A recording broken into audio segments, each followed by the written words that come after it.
Hey y'all, happy Sunday and welcome to this week's live Q&A session. This is the portion of the show where we allow YouTube to send out notifications that we're going live. If you're watching this live Q&A on replay, please scrub ahead until this graphic disappears and the actual show begins. If you're watching live and you have any comments or questions, please go ahead and put them in the live chat. But for now, grab a beverage, sit back, and relax while the countdown timer does its thing. Then we'll get started.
Aloha. Hey y'all. Happy Sunday. Hope everybody is doing well. Yes, the beard keeps getting fuller and fuller and whiter and whiter, and I just keep getting older and older. But this too shall pass. Man, it's been a week. It's been a week, but this too shall pass.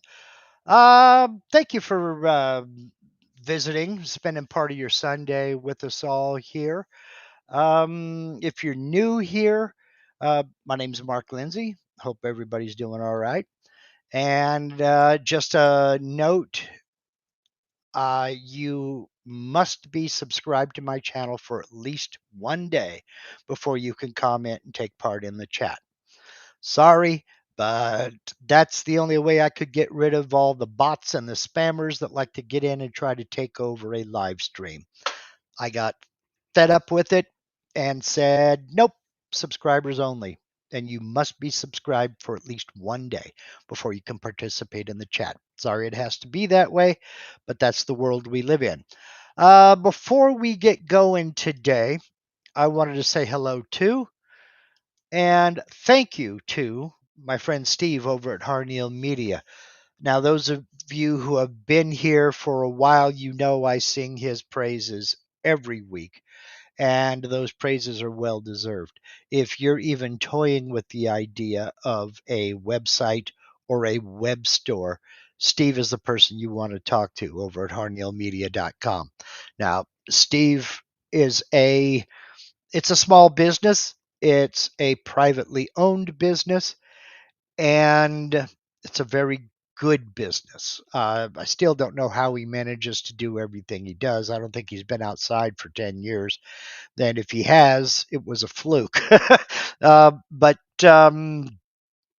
listen, you're never going to get service like you will with Steve. It's 100% personalized service, and that means when you contact Harneal Media, you're talking with Steve. You're not talking to some nameless, faceless person in a call center somewhere. He is very, very competitively priced, and after a little while, you wonder how he gets away with charging so little. He's willing to work with you and do as much or as little as you want him to do. If you're a seasoned veteran and know how to run a website, he'll work with you on that. If you're like me and don't know what the heck you're doing, he'll work with you on that. If you've got ideas for merch, you want to make t-shirts, baseball caps, coffee mugs, mouse pads, he can hook you up with a print on demand company that'll handle all of the inventory. They'll handle all of the collecting of tax money and all of that other good stuff. You don't have to worry about any of it. They'll take care of it. Listen, today it's real easy to get lost, and it's real easy to list your products or your services on a website that's going to charge you to list. They're going to charge you a commission on a sale. And while they're at it, they're going to advertise your competition right there on the same page they're advertising your products and services. So instead of taking part in that race to the bottom as far as pricing is concerned, you owe it to yourself to at least go over to harnealmedia.com, click that contact us button, and talk to Steve. He'll work with you. Said it once, I'll say it again. He'll work with you. Thank you for everything you do, Steve. I appreciate you more than you'll ever know. Folks, do yourself a favor. Get over to harnealmedia.com. There's a link in the description of this live stream and every video and live stream on this channel. It's that way for a reason. Thank you again, Steve. Okay, what I want to do today, first of all, it's open Q&A. Feel free to ask any question or comment. Um, Anything. Put it in the chat, and we'll get to it in due course. But I do want to talk about something because I've gotten a lot of questions about it just here lately in the past 6 or 7 days, and that is about rest machining. Now, go ahead and bring this up. Specifically, rest machining as pertains to this video right here. My rest machining in Vectric Aspire. Note that this video was made 5 years ago, okay? This is something that creeps up every so often when I'm working with the technology of the time and working in the version at the time. These are the steps you have to take in order to do something. In this case, rest machining. This was 5 years ago in Aspire version 10. Okay. And no, Bob, rest machining is not start the machine and put your feet up. That's Tuesday. Uh, um, rest machining, for those of you who don't know what it is, the word rest is a contraction of the words remaining stock, RE from remaining, ST from stock. So rest machining was a process we had to go through back in the day, again, 5 years ago in version 10, when you did a 3D finishing toolpath, you could put one bit, and that was it. You could select one bit. And then what you had to do is you preview, and I'm not going to go over a 25-minute video here, but you would do the preview with, say, your 1/8 inch ball nose. And you always had little detail areas that your machine, that bit would not carve. So you had a choice. You could, well, especially in VCarve, because rest machining was for Aspire only. You could either carve with that 1/8 inch ball nose and miss a bunch of detail, or you could carve the whole thing with the 16th inch ball nose and get all that detail, but then double or triple your machine time. Well, then they came up with rest machining. And again, this was Aspire only because you were creating a component. And this option is no longer available in the newer software. You would do your preview with the 1/8 inch bit, then you could go in and you could save a image of that preview, then do a bitmap trace of all the stock that was standing up, standing alone, trace all that, then come back and make another tool path that would just carve that stuff away. It was a long, convoluted process. The process didn't actually take very long, but it was extremely limited. Starting with version 11, this video on rest machining, which again was made in version 10, rest machining became obsolete because Vectric Software incorporated it, and you could select multiple bits for your 3D finishing toolpath. So you could select that 1/8 inch ball nose and then select the 16th inch ball nose in the same toolpath. And when you hit calculate, it would calculate two toolpaths. One for the 1/8 inch ball nose that would go carve the entire model. Then another one for that 16th inch ball nose that would only go in and carve the areas that the 1/8 inch ball nose couldn't reach. So that became automatic rest machining, which was not only available in Aspire, but now suddenly it was available in VCarve Pro as well as VCarve Desktop. So it was a boost for VCarve users and a simplification of everything for Aspire users. So that is what I've gotten a lot of questions on that. We can't do what we can't follow the video in version 11, 11.5, 12.0, or 12.5. No, because the option that was there in version 10 is no longer there. and it's obsolete. It's no longer needed. There are a lot of things in my old video that my older videos that are obsolete. So what can I say? That's why I'm making newer videos now.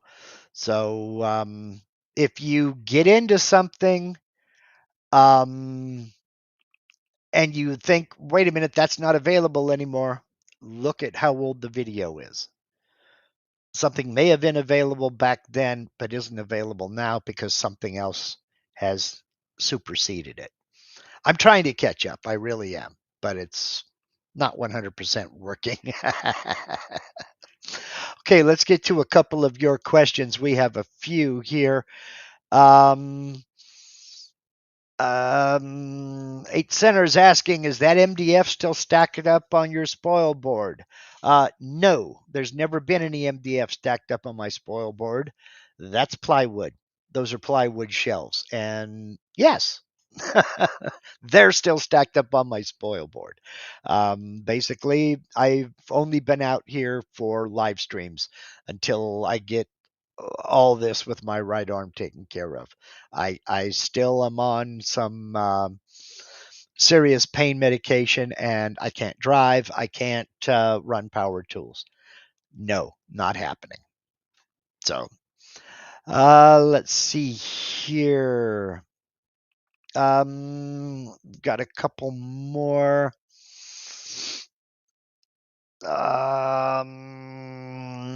Ed Appleton wants to know if you select the various bits and later find out that you wanted more detail, can you add another bit on the fly? Um, okay, I'm assuming what you mean is you've got your project started and it's actually cutting on the machine, and you get through the 2 bits and you decide, I need more detail than this. I want to add more detail. If you don't take the piece off of the machine, leave it there, that simplifies everything. Okay. What you can do is go back into vCarve Aspire, whichever one it was. You can add that other bit to that toolpath that you already have saved G code for and run. Calculate that toolpath and then save the G code for that smaller bit. Bring it over to the machine, load it, and run it. If you've already taken it off of the machine and are kind of sanding away at it and going, I don't know, it may be too late, depending upon how you set up your projects or what have you. And that's especially true if you've cut it out. If there was a profile toolpath involved and you have cut it out, it's probably too late. I'm not going to say for certain, but it's probably too late at that point. So sorry about that. Let me go back over here and see what you all are talking about. See,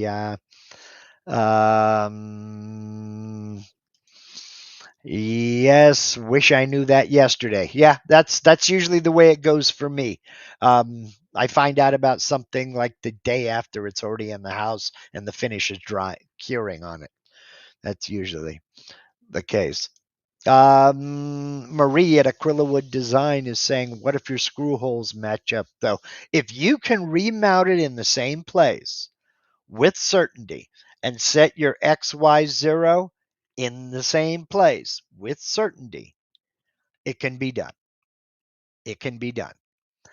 That's where having those work offsets come into play. The G54, 55, 56, 57, etc. That's where having those come into play. And when I first heard about including work offsets, I thought it was just overcomplicating everything. It is really simplified a lot. So I have 2 videos. In fact, let's go right here and take a look. It's further up, further up. I have over 700 videos and live streams on my YouTube channel, so it's getting hard to find the videos as I need them. Work and fixture offsets. This one here and multiple work and fixture offsets. These were made 2 years ago. I will put links to these in a pinned comment as soon as we're finished with this live stream here.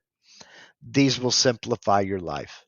They really will simplify your life. Having the ability to consistently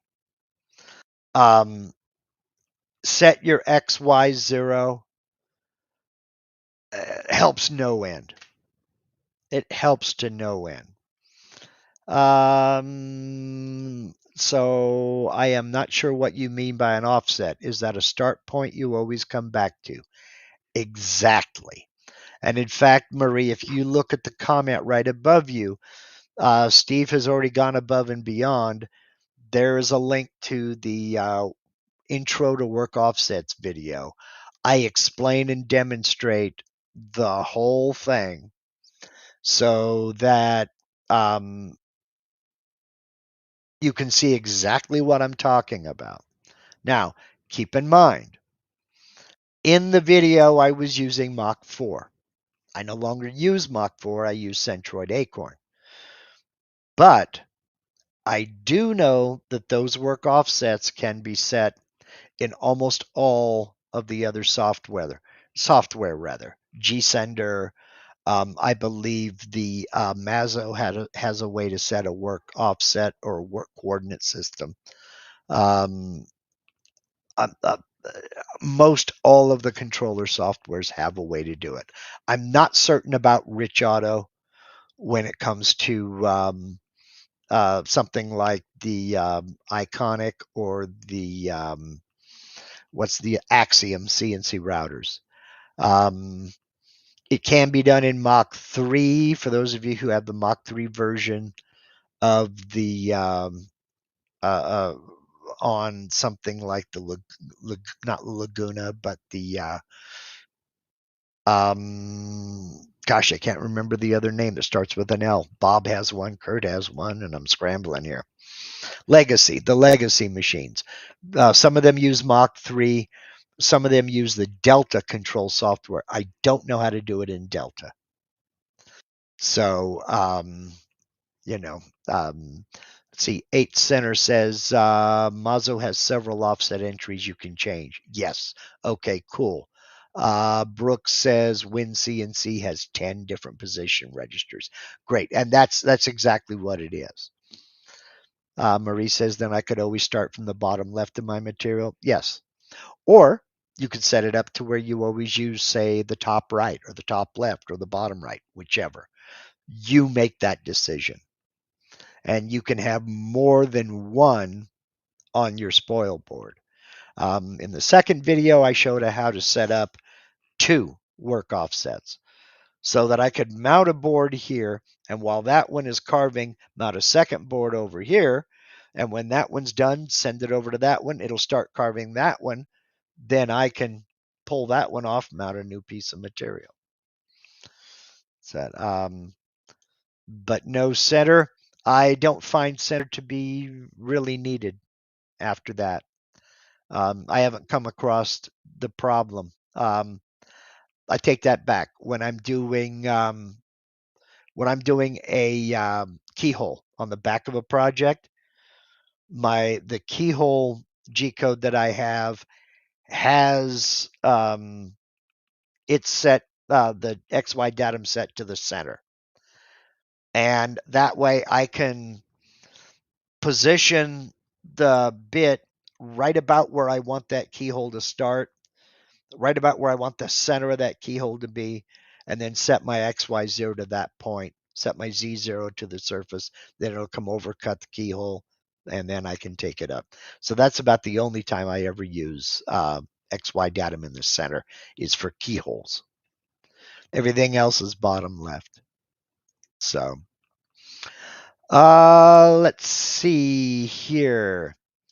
Let me go get into some more of your questions. Okay. Ed Appleton is asking, I don't think I have a full grasp on safe Z height, which I think is part of my issue. I have my datum at the center and Z0 off the bed to do a profile cutout. Okay. From previous experience, when it is done, it'll go back to the center and drive into the project unless I hit emergency stop. Okay. I tried to ask earlier before we went live, Ed. Question number one, do you have homing switches on the machine? And if you do, question number two is, do you home the machine before you start cutting? Every day, every time. A lot of people don't home their machines and they run into this kind of problem. So, number one, do you have homing switches? Number two, basically, do you use them? I ran into a situation a few years back where I didn't have homing switches on my machine. And when I went to touch off on a touch plate, the bit would come down and touch off, lift up a little bit, then try to drive through the touch plate into the bed, through the plate, through the material and into the bed. Turns out, because I didn't have homing switches, I wasn't homing my machine. The controller software thought that 0 was some position down below what was actually the surface of the bed. When you home your machine, okay, yes, homing, yes, I do. Okay. When you home your machine, Z0 in machine coordinates is up at the top of its travel. Your bit should lift up when it's finished and return to XY0. What two things you need to do, and then I will get into Safe Z in just a second. Two things you need to do. Load up some G code. Let me find a piece of G code here, and please bear with me because it may take me a minute to find a piece of G code. Then I can tell you about it. Here, I'm scrambling. I think this is one. There we go. All right. Let me bring this in and scroll down to the bottom, then I'll share it. Okay. This is a piece of G code. All right. Very small piece of G code. What you're looking for is down here. Okay. Down towards the bottom. Let me get into VCarve and I'll show you what is going on. We get over here onto the Toolpath side and we go into Material Setup by clicking Set. Down here, this is Safe Z. Okay? And this is homing position. Home and start position. Now, the numbers here are a little bit different than on my G code. All right? Your home start position is where this bit is going to go after it's finished carving. Okay? Your rapid Z gaps above material, clearance Z1, this is safe Z. this is right here, that is the distance above the material the tip of that bit is going to lift to before it makes a rapid move. So it's carving away, does its thing. Now it needs to lift up and move over. It's going to lift up this distance right here, Z1. It's going to lift up this distance above the material when it makes that move. Okay? Then it'll move at the rapid rate and then plunge down and start the next carve. This distance, plunge Z2, is the distance from the material where the bit will slow down to the plunge rate you have set for the bit. Okay? It's going to plunge down at its rapid rate until it gets to 0.2. Then it's going to slow down to the plunge weight. Okay?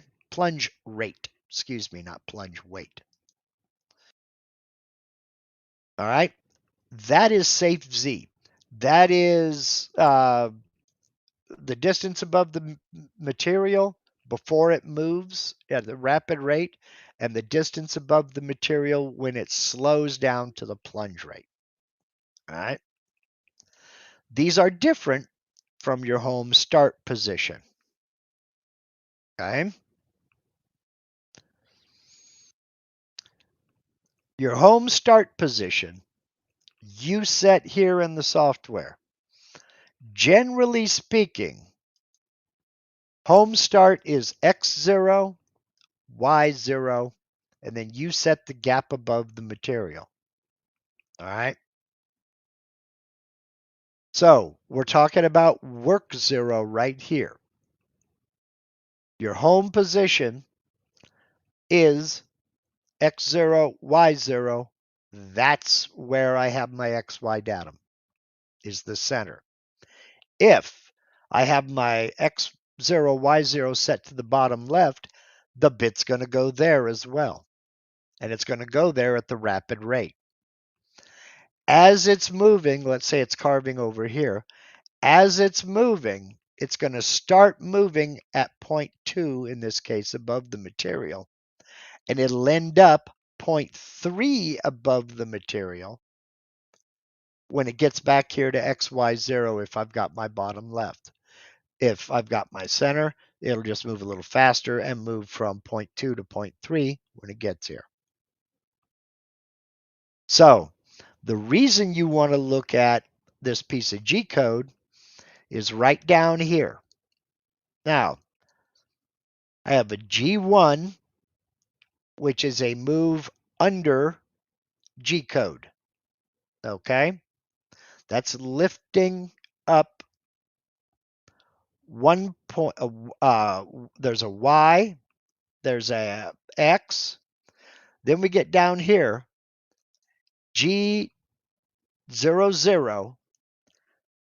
which is a rapid move, Z.25. So it's going to lift my Z up a 1/4 inch above my router, above my material. Okay? We have another G0 here. That is the home position. Okay? So, again, the numbers don't match because this G code was made on, it doesn't say whether it's Aspire or VCarve, just that it's Vectric. This was made for Avid CNC, so it's about 2-3 years old. Yeah, 2023. So, but take a look at your G code down here and see where it's sending that bit. If it's sending to X0, Y0, you're fine, but then look at your Z. Where is it sending your Z? I don't, now again, you have it set to the machine bed on this one. I have, see, yada, yada, yada, yada, yada, material surface. Z origin for material is the material surface. And then there's my home position, X0, Y0, Z 0.25. Safe Z is 0.25. All right. So basically, check your G code and see where that is sending your bit. If it's sending it anywhere other than a positive number, that's the issue. You need to get in and figure out why it's doing that. I don't know what brand of machine you have or what controller software you use, but that's an issue that needs to be looked at from the folks over your machine manufacturer or the people that publish that software, because that post processor should not be sending that bit down into the material. Doesn't matter if you set your Z off of the machine bed or off of the material surface. It compensates for that material thickness. Okay. The software knows that when it's calculating the toolpath. All right. So,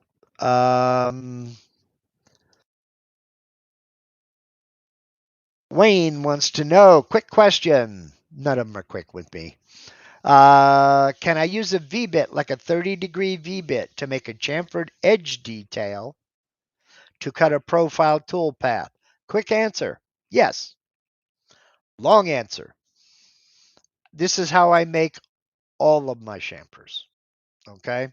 And all I do, seriously, all I do is I create, let's bring this back in. I create a, whoops, close that, cancel. I create a profile toolpath, select my V-bit.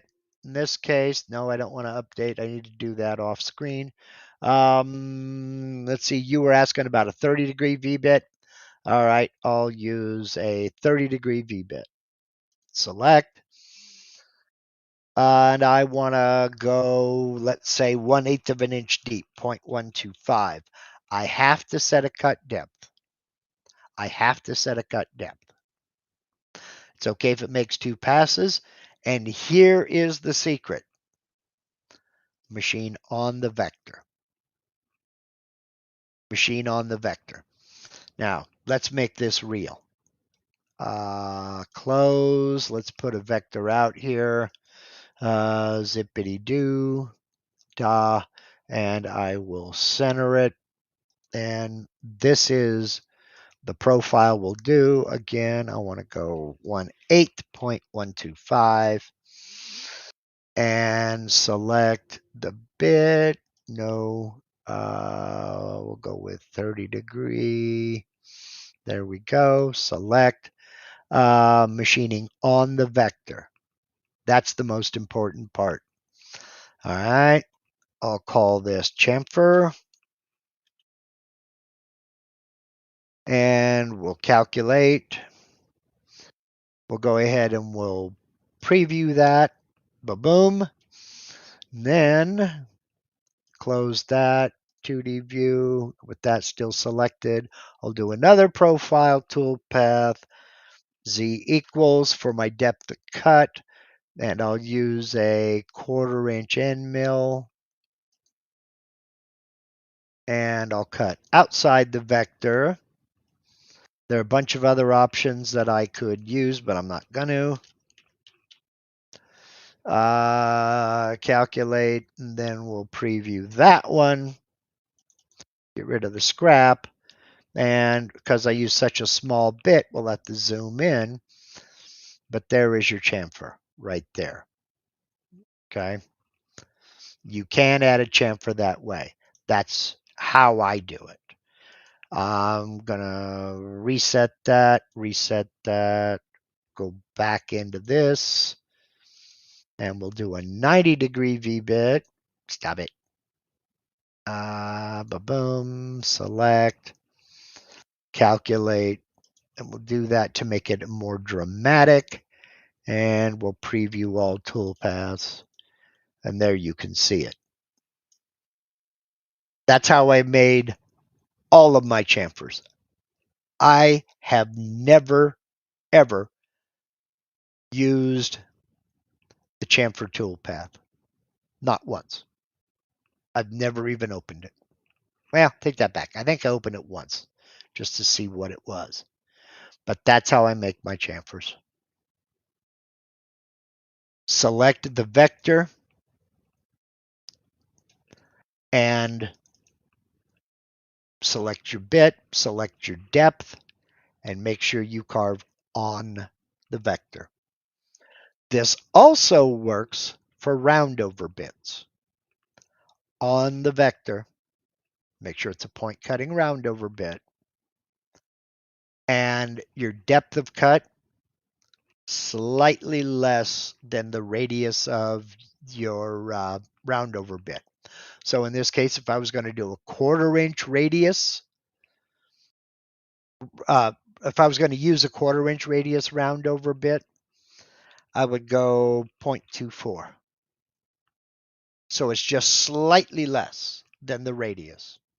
That will keep the edge of that roundover bit from digging in the top as far if it's slightly off. If the material's a little wavy, or if it's not perfect, it'll keep the bit from gouging so far into the material. So more than you wanted to know, but like I say, no such thing as a quick question when you're talking to me. All right. Let's see. Do you have a vid on chamfers? No, I don't, Marie, because it's just as easy as I just showed you. And that works whether you're talking about an inside chamfer or an outside chamfer. It works the same way. Let's see here now. Let's go back and find. I don't know. Did I answer your question good enough, Ed, or not? Let's see here. Sharon McCall wants to know.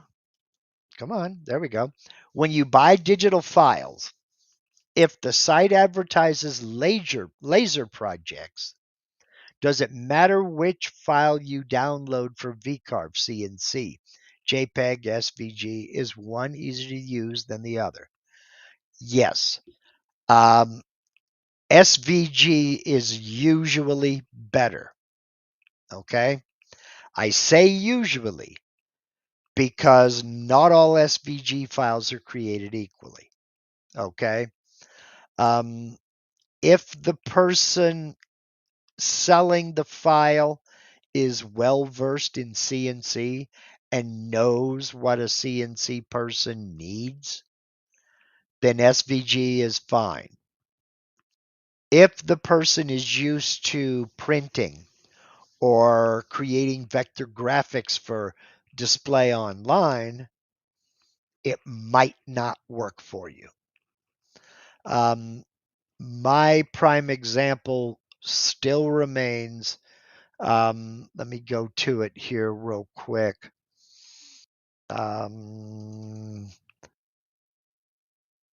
See, is it this one? Yes, it's this one. Okay, let me bring it up, and I'll show you what I'm talking about here. When I did this epoxy inlaid pirate, okay, I found an SVG file for this pirate. When I actually started trying to use it, however, let me clear all these, turn all these off. I did a layer for each and every one of the colors I used. And get in here and get rid of that. Profile and surface, let's get rid of that. This was the SVG file I got. That, for CNC purposes, is unusable. None of this makes sense. You can't V-carve with it. You can use it as a kind of a rough, maybe kind of a rough sketch. Let's size it down so we can see it. Boom, select the whole thing. And it is, yeah, so let's make it 10. Apply. Narrower still. Let's make it, what, 8. There we go. Now it's within the material. For our purposes, that's basically unusable. But from a graphics perspective, it is perfectly usable, because what this graphic has, when you're talking about for graphics purposes, you can add weight or width to these lines. You can add a stroke and a fill. So you can make the stroke on this line really wide and then fill with a color, which is exactly what they did. They have a vector here for his beard. Well, that's one color. They do a stroke and then a fill for this. But then they have another vector out here, which is his whole head. There's a stroke and a fill for that. So for computer graphics, it makes perfect sense. But for what we're doing, it makes no sense. That's the bitmap that I ended up downloading. And I went and did a bitmap trace over where you is. There you is. Bitmap trace over here to get my vectors. That SVG didn't help me at all. So that's why I say usually the SVG file is the way to go. A JPEG, in your example, is only going to give you just a picture that you'll have to do a bitmap trace of. Now, that could be good or bad. Whether you feel like doing a bitmap trace or not is 100% up to you. If the SVG file is for lasers, if the site advertises for lasers, usually that SVG file can be used on a CNC router. Not always. And I will also tell you, there is almost always a little bit of cleanup needed with somebody else's files. So, let's see. Let's see here what you guys are saying. Okay, Wayne says, thanks, Mark. That's cool. So good to know. I thought VBits were only for VBit Toolpath. No, they're not. I have another video. I'm gonna have to write a note, or otherwise I'm gonna lose it. And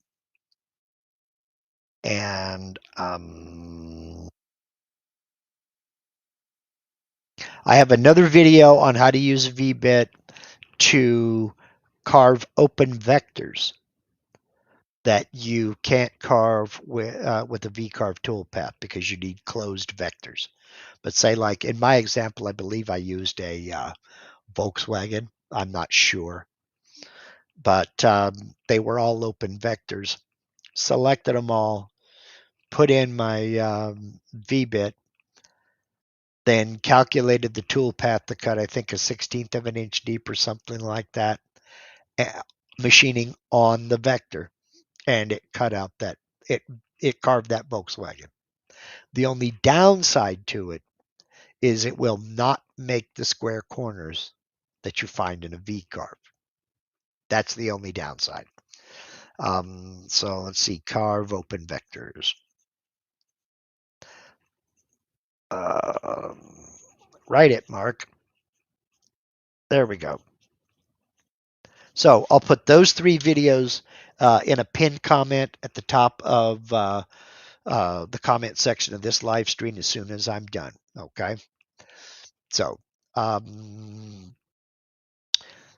so let's see here. Let's, no, that's not what I wanted to do. I wanted to see, we have another video from Norman Peterson down in Reno, my old stomping grounds. I hope the buffet out at John Esquaga's Nugget is still as good as it used to be. All right, surfacing problem. I have 4 boards of various thicknesses, 0.82 to 0.85, that I want to surface to 0.75. They are cupped slightly. How can I end up with 4.75 boards? Don't have a planer. Use the machine bed? Question mark. Short answer is yes. The long answer is maybe. Depends on how badly they're cupped. Because when you start taking off material, they're going to cup again. Maybe in a different direction, maybe in the same direction. 0.82 to 0.85, that doesn't give you much to play with. If you need to take more than, well, let's go with the smallest one, 0.82. They said there'd be no math. What are we looking at here? We're looking at 0.82 minus 0.75. Yeah, that's 70 thousandths, 0.07. If you have to take more than that off to surface just one side, you're going to have problems. You're not going to end up with 4 3/4 inch boards. Just simply because if it's cut that bad, you might have to take more than that off to get a flat surface. I've run into that problem several times. And those boards end up getting used in a cutting board or something like that, an end grain cutting board or something to that effect. You say it's a very slight cup. If it is a very slight cup, then what you can do, this would probably be best on an individual basis, okay? Create a separate toolpath for each board, number them or whatever you got to do on the ends because you're going to have different thicknesses. For your final surfacing, yes, you can use the machine bed and set it up to where it cuts down to 3/4 of an inch thick. But if you're for the first pet, because what you've got going on is you're going to need to end up with one flat surface that you can index to machine the other surface. So, and you'll want on your first initial pass, you'll want that cup going in this direction. So you'll want the center attached to your spoil board with shims on the outside edges keeping everything nice and sturdy. Now, how you secure it to your spoil board is up to you. If you use screws, for instance, on the ends, put a shim underneath and drive the screw through the shim. You want to keep as much of that cup in there as you possibly can. Because if you flatten it out and then surface it, the minute you take off the clamps or the screws, it's going to go right back to that shape. It'll just be nice and smooth inside. So you want to keep as much of that cup in there as possible, and you want this side up like this and shim it to keep it nice and flat. Surface that side, then you can flip it over and then surface that side. That's when you would use machine bed, and you set it up to where it comes down to within 3/4 inch from the top. Um, I do have a planer. I haven't used it in 3 years, simply because I've got a big CNC, a big um, surfacing bit, and I get real good results off of this. Real good results. So that's how I do it. I surface, and you want the cup going this direction. You don't want it like that, because if you go like this, you're only attaching on those two edges. And if there's cup, there's probably twist. So if you attach it at this end down here, you've got one sticking up over there. So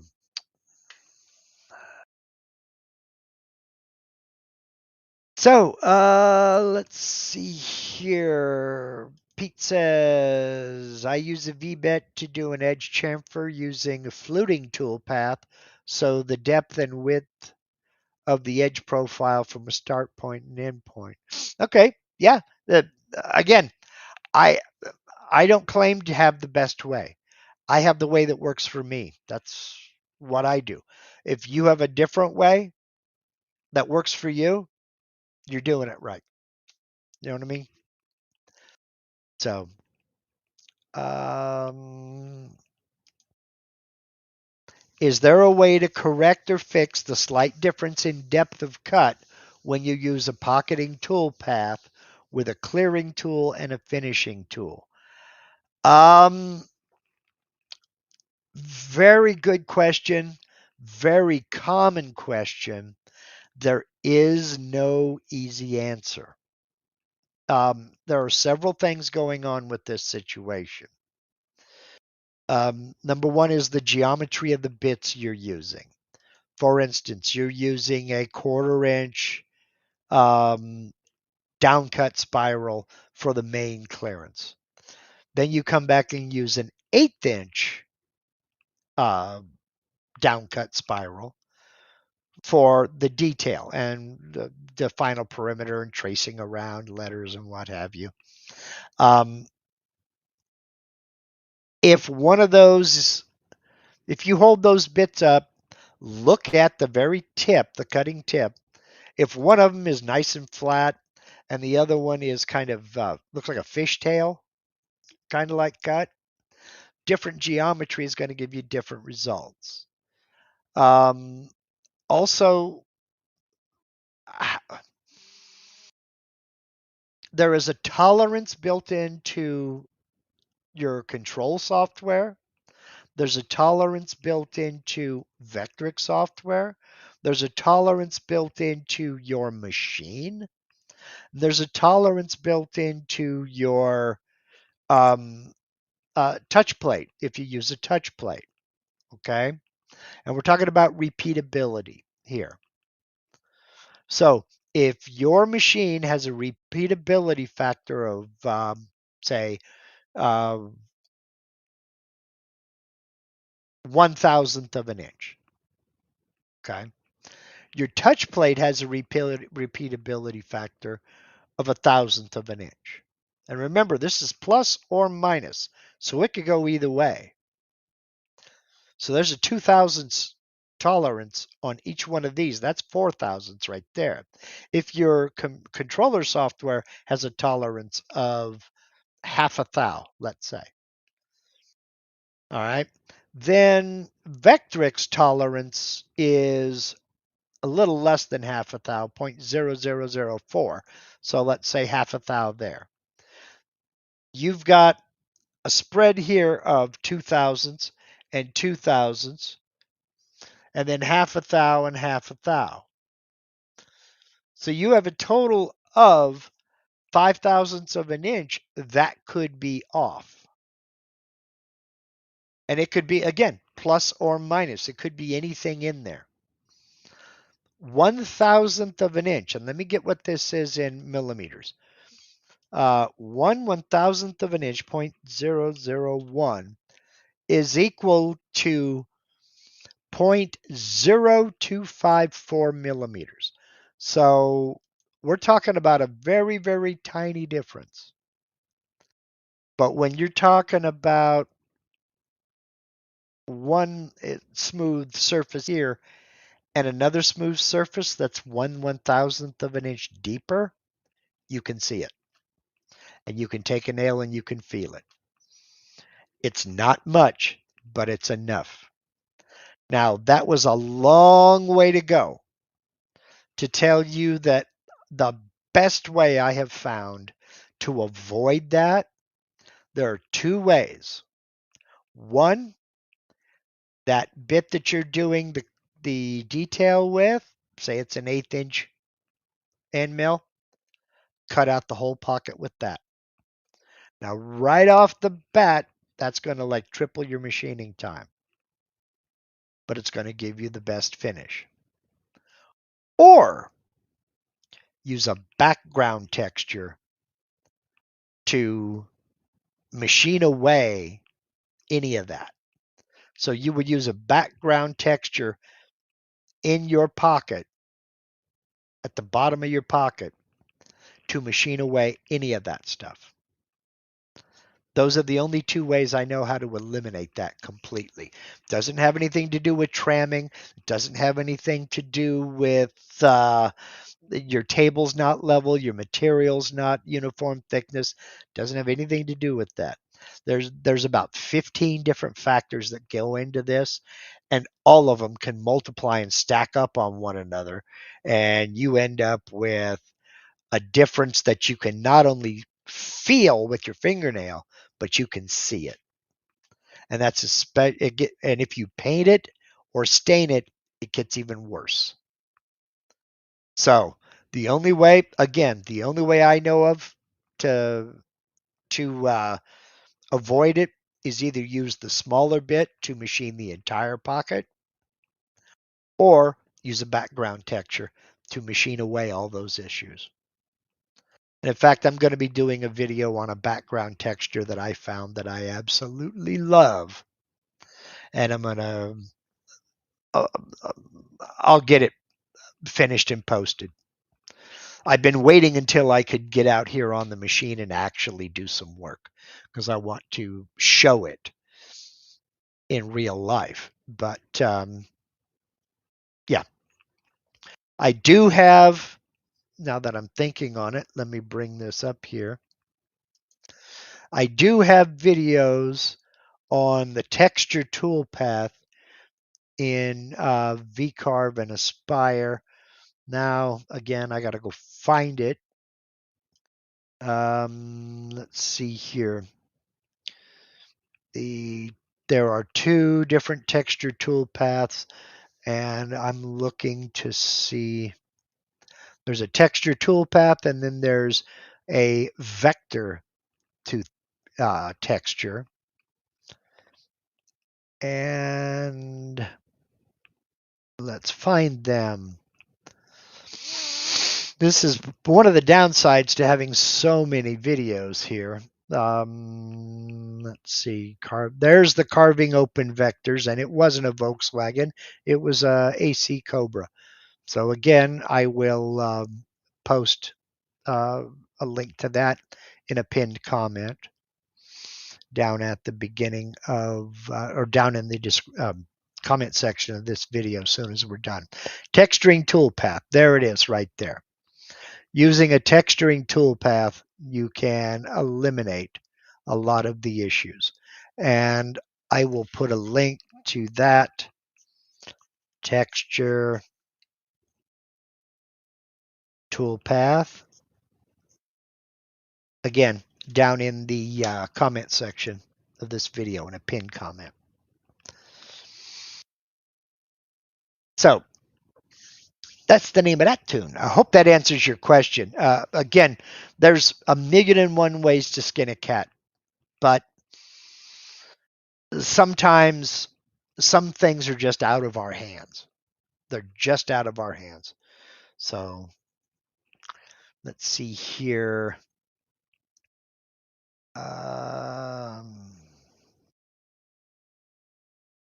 Get here. I think I've answered. I've got all the questions.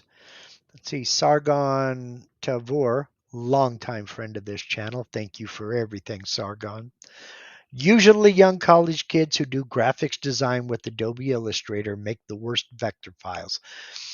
Again, it's different approaches, and it may work for their situation, but not ours.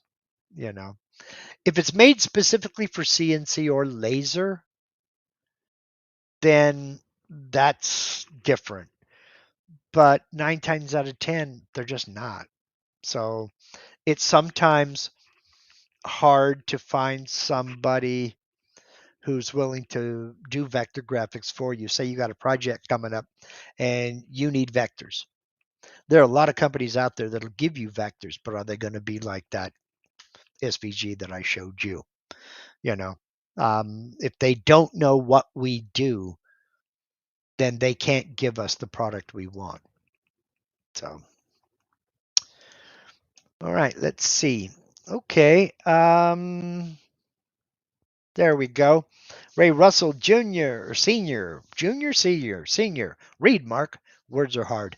What is the best add-on or software for designing cabinets?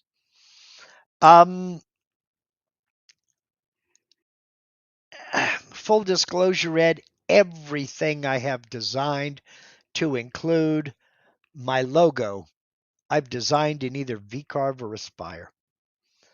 I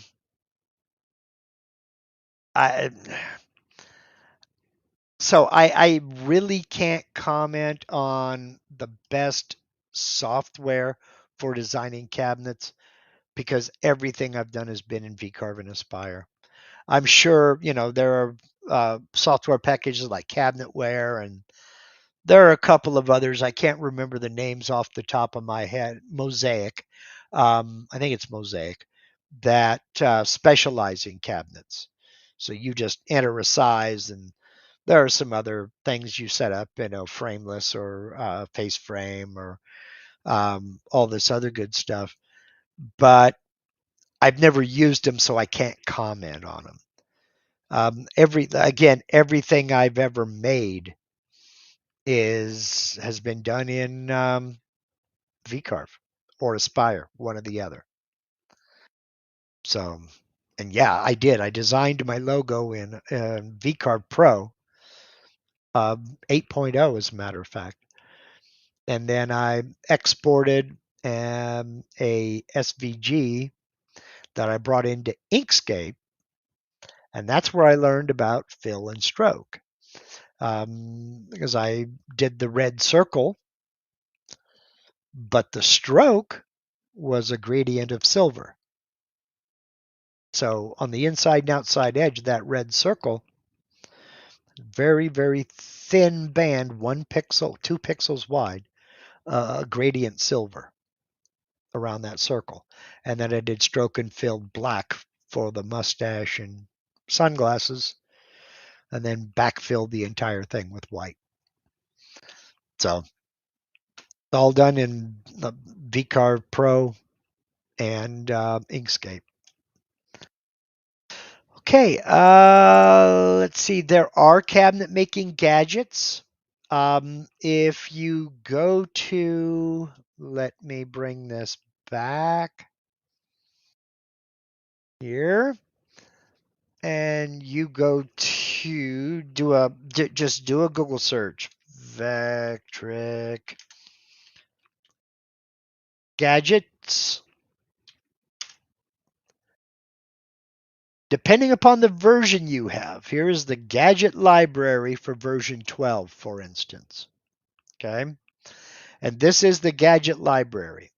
They have drawing, modeling, toolpaths, file and shop management. Now, these are toolpaths made specific for these various different versions.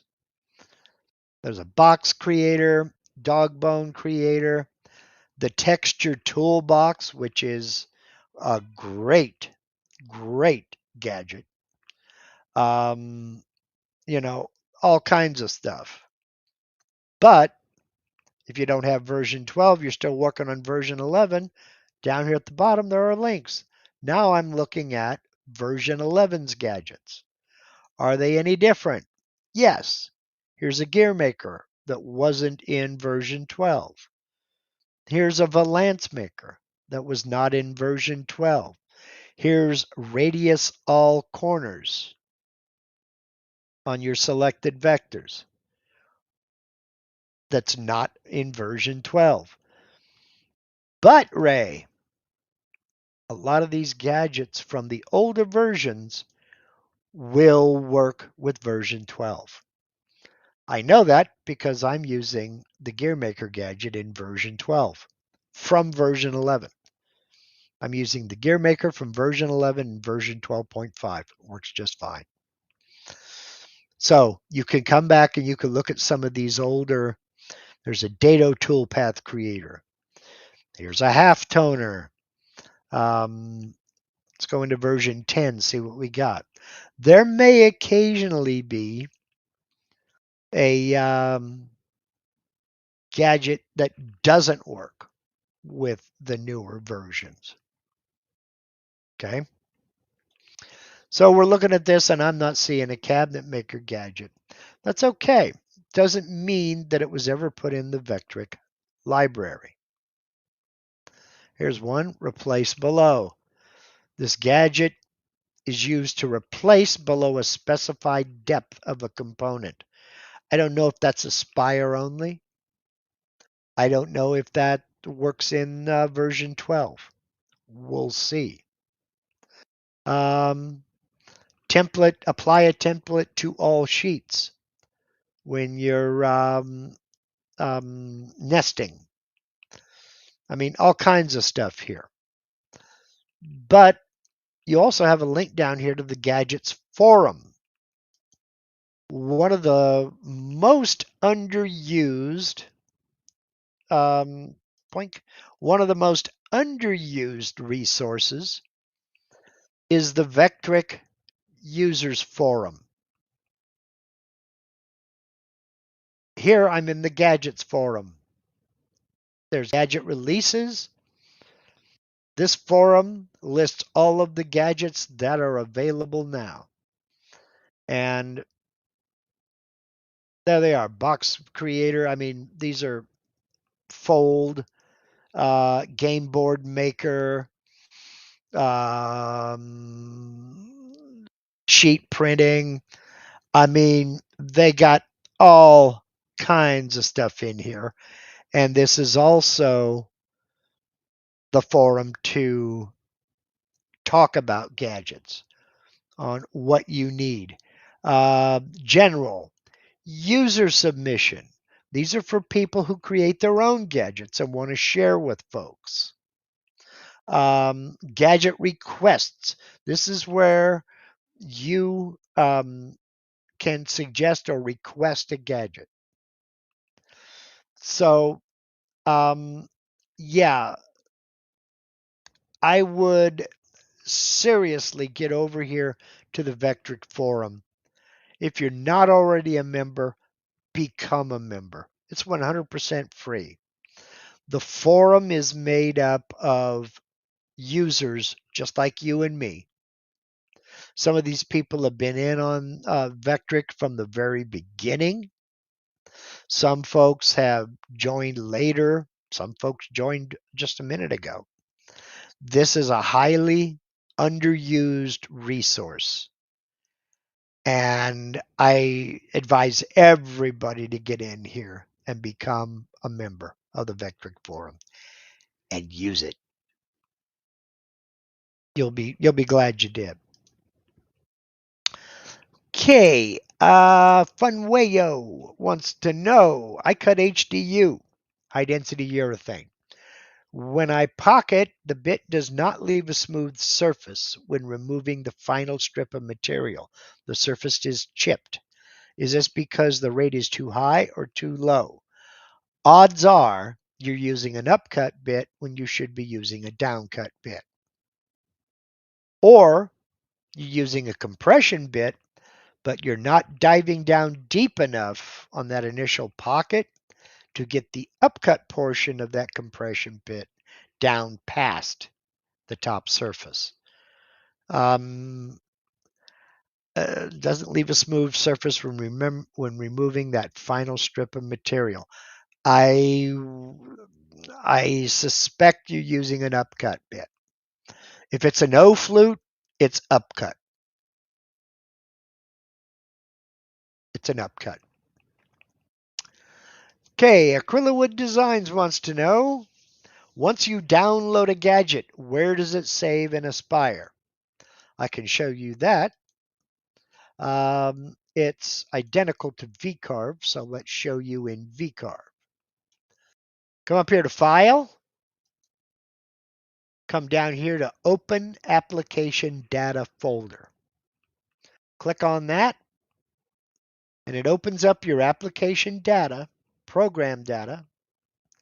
Right there are the gadgets.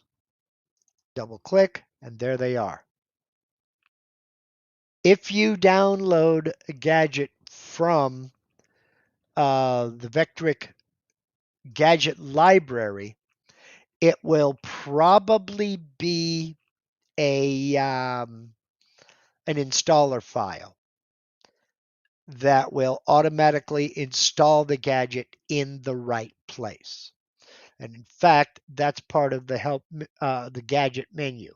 Click on Gadgets, Install New Gadget. When you do that, click on that. It'll open up. Come on, you can do it. It'll open this up, and then you've got to navigate Downloads. And there are the gadgets that I have. vgadget.vgadget. For instance, here's the fluter gadget install file. You'll click on that, then click open, and it will automatically install it. If you're installing a gadget that's third party, for instance, Pete sent me a gadget, and it was a Lua file, .lua. All you do in that case is you again come to File, Open Profile Data or Program Data folder, and go into Gadgets, and you put that Lua file right here in this folder. Then you'll have to restart the software, and the gadget will be available to you. Okay? So that's how that works.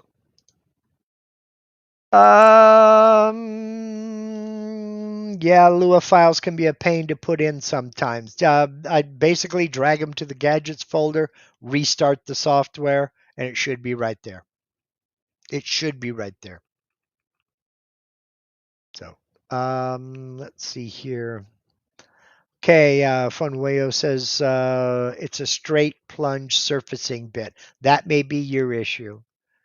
And we're talking about the urethane. A straight bit, let's grab one here. A straight bit leaves a decent surface, but not necessarily the best surface. I don't know where my straight bit is. I've got one here. You might consider, come on, I know I've got a straight bit. That's the problem with having all these bits is I lose track of them. There you are. Wondered where it went. Come on. All right.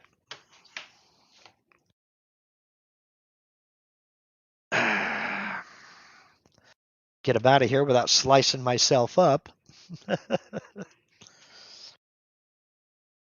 Okay. This is a 1/2 inch diameter downcut spiral bit. This is a 1/2 inch diameter straight bit. And this is a serious son of a gun. Hold it up here. It's like 1/4 the size of half the size of my head. It's a serious bit. Overall height is 4 1/8.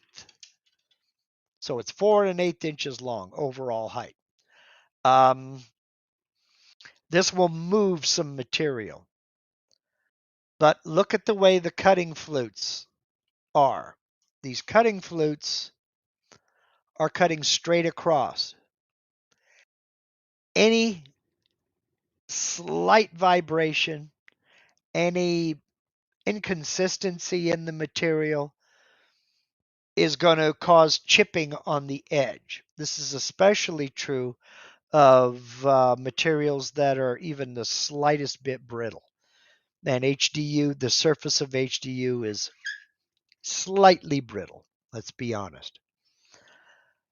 I prefer to use a downcut spiral. And the way you can tell it's a downcut spiral, first of all, it should be written on the box, and you should, when you order it, you should know it's a downcut, is if you look at the sharp cutting edge on this bit, it's on the bottom of the spiral. A lot of folks will say, oh, clockwise, counterclockwise, whatever. Yeah, all of that is true, but the easy way to tell is that sharp cutting edge, and you can see it right there. That sharp cutting edge is on the bottom. That's downcut bit. It's going to force the chips down, but it's going to give you the smoothest possible top surface. So,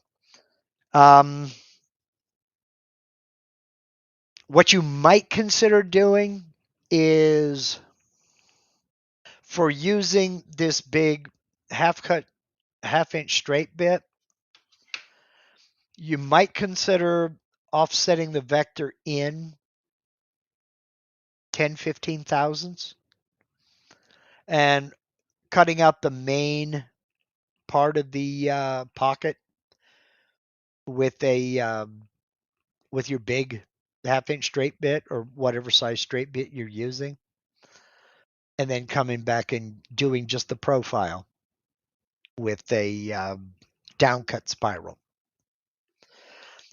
Just an idea. But then again, you get into that situation where you may have machining marks in there. So it might be better just to cut the entire thing with the downcut spiral bit and skip the straight bit. Straight bits have their place. If you're cutting, and it's the same with the 1/2 inch, 1/4 inch, whatever. If you're cutting HDPE, plastic for like cutting boards or for templates or jigs or things like that, if you're cutting HDPE, that straight bit will move some material. And shredded coconut, what looks like shredded coconut, will fly everywhere, depending upon how good your dust collector is. But pro tip, it looks like shredded coconut, but it tastes nothing like it. So, yeah, I think that's probably the issue, is that straight bit is not made to leave a pretty surface finish, you might consider using a downcut spiral for the whole thing. And I don't know what diameter that the cutting surface on that straight flute surfacing bit is. So if you're cutting humongous pockets, that may not be viable for you. But if you want a decent top finish, you should consider anyway a downcut spiral. And when it comes to bits, I'm pretty brand generic in that I've got bits from several different manufacturers here.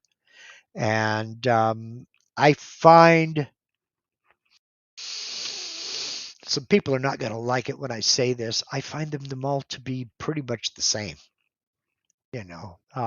They work very well. I've not had an issue with anything. Sometimes cheap bits have their place. Sometimes you don't want cheap bits. Give you an example. I'm going to be doing a couple of things when I get back to work where I'm going to be using some tiny, tiny, tiny bits. These are 0.5 millimeter. Um, take that back. 1.6 millimeter. What are these? 1.6 millimeters. So when you see these things, it's like, what? They are tiny and a pain to get out of the container, especially when you only want one. There we go. That's a tiny bit. I bought cheap ones because I know I'm going to break some. I know I'm going to break some. So I bought them in 5-pack off of Amazon. And I know I'm going to break them. So why get an expensive bit? So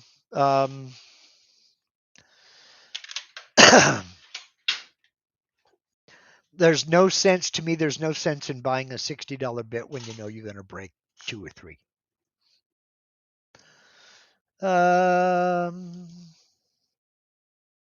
Okay, that's the 3/4 is the diameter.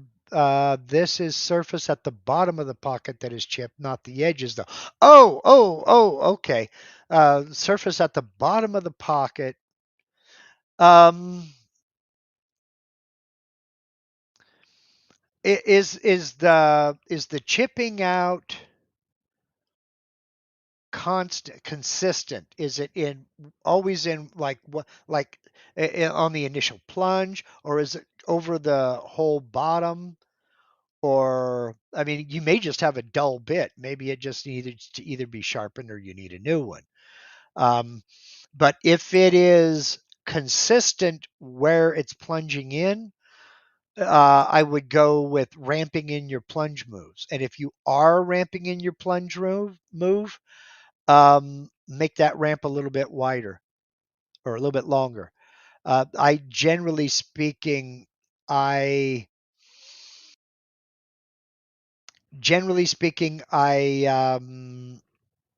ramp a minimum of twice the bit diameter. So in your case, 3/4 of an inch, inch and a half. That's how big I would make that ramp. So it's coming in nice and smooth. And that's at a minimum. You may go 2 inches. So it's a little bit gentler of a slope. Now, if it's consistent all the way across the entire surface or just along the edges on the bottom, you may have that bit may be damaged or it may just be dull. So look at it real close. Now, here's the thing. And I can show on this big 1/2 inch bit. Let me grab it out here. This is oh, I do not like this case. Come on, there we go. Get it out here without. Um, we can see the cutting flutes here. This bevel that follows the curve of the bit, I do not touch it. But what you can do is come to the inside here where this is flat, and you could take a diamond stone and dress that up. But inspect it, look at it, and make sure that there's no dings, it's not dented or anything like that, especially up at the tips. You may find like a tip has been broken off, or a tip is rounded over, or a chip or something like that. Inspect the bit, clean it, and for cleaning, I've switched over. I use simple green. I put a little bit in a container and drop the bit in there, let it set 10, 15, 20 minutes. Little nylon brush. I had one here. And they're all over there. I put everything away. I put it back. It's over there now. Little nylon, stiff nylon brush, like an old toothbrush. Scrub it up and, take the sprayer bottle, spray to rinse it, dry it, blow it dry with compressed air, and done. Uh, you can get in here on these cutting flutes. And like I say, on the inside, not the outside where the bevel is. Don't touch that bevel. You can get on the inside, you can kind of dress that up, and it will actually sharpen the bit without changing the cutting diameter because you're not touching that bevel. All right. And you can do that usually 2 or 3 times before you start changing the cutting diameter. By then, it's usually time to go ahead and get a new bit. I don't resharpen CNC router bits because the cost of resharpening, you only have to do that once, maybe twice at the most, before it's cheaper just to buy a new bit. So, and folks ask me about resharpening 1/4 inch spiral end mills. Throw it away. Throw it up the way. Throw it away. It's not worth it. When you can buy a brand new bit for 18 to 20 bucks, it's not worth paying to get it resharpened. What you can do is you can save them up and sell that carbide back to a scrapyard. See, 8 Center says I've managed to touch up edges a few times with about 1,200 grit papers. Yeah, a sharpening stone, whatever you can get in there to cut up dress up that flat part of the cutter edge. Whatever you can get in there. If you can get in there with a whetstone or with a diamond stone, personally I use my diamond to flatten my whetstones, but you can sometimes get in there with a little diamond tip for they use them for files and what have you. You can get in there and dress it up. Uh, Whatever, just don't build up heat. That's all. Just don't build up heat. So, let's see.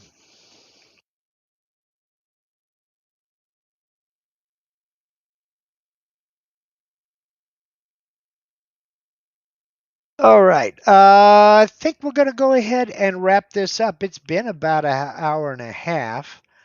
Um, let's see here. What was I going to say? Oh, yes. Channel members. Sorry, I did not get to a weekly live BS Zoom call last night. I'm going to shoot for tonight.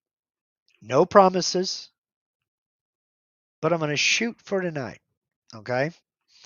And time is to be announced. Let's see here. Leo Steger says the cost to resharpen a bit is usually about half the cost of a new one. Yes. Years ago, my ex-father-in-law was an appliance repairman who ran his own business, and I worked with him. and learned just enough to be dangerous. I could do simple things, but I learned just enough to be dangerous. But he always told me that when it comes to repairing, if the cost of the repair is equal to or greater than half of the replacement cost, replace it. Because if one thing is going bad, something else is getting ready to go bad. So I've always followed that advice on everything. If the repair cost is half the replacement cost or more, replace it. And same goes for bits. You only have to get them resharpened once and go through all of that stuff. Changing bit diameters and this, that, and the other. You only have to resharpen them once before it's already not cost effective. And to be honest, most resharpeners won't even touch a 1/4 inch diameter bit. Anyway, channel members, possibly tonight, BS Zoom call. Keep your eyes and ears open. We'll see. But definitely tomorrow, we're going to get into node editing fun. We're going to have lots of fun with no editing. Wow. Been talking long, Mark? We're going to have lots of fun with node editing, and hopefully I can show you a few things you didn't know about or help reinforce something that you just thought about. So that's tomorrow at 5:30 Pacific, 8:30 Eastern. This is PM, of course. 5:30 Pacific, 8:30 Eastern. Watch your, geez, what are they calling it now? Membership tab, post tab, whatever, on my YouTube page. Those of you who have email notifications already set up, you should have already received an email with all the pertinent links. If you and don't forget, it's towards the end of August. You've got a little over a month before you know what, that big contest. Anyway, don't know what I'm talking. If you don't know what I'm talking about, or you would like to get information on becoming a channel member, below this video panel, you're going to find the word join. Let me see. Can I find it here on this one? No, because we went to Vectric.